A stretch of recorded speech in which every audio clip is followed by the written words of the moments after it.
ატომის საკრებულოს წევრი კობა ჩხეიძე მოითხოვს გასაჯეროვდეს ყველა ის დოკუმენტი, რომელიც მთავრობასა და სასტუმრო ჰილტონის ხელმძღვანელობას შორის გაფორმდა. დეპუტატი საკითხის უახლოეს საკრებულოს ხდომაზე გატანას აპირებს. არასამთავრობო სექტორის წარმომადგენლებს მიაჩნიათ, რომ საზოგადოება ინფორმირებული უნდა იყოს, რა გეგმები აქვს კაბე ფანტაზიასთან დაკავშირებით სამშენებლო კომპანიას.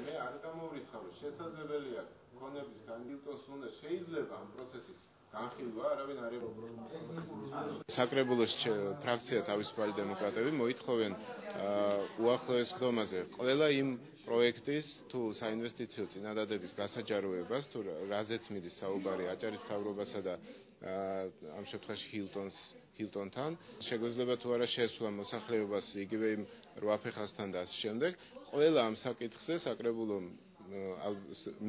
ძალიან გვინდა რომ იმსჯელოს ამ საკითხზე.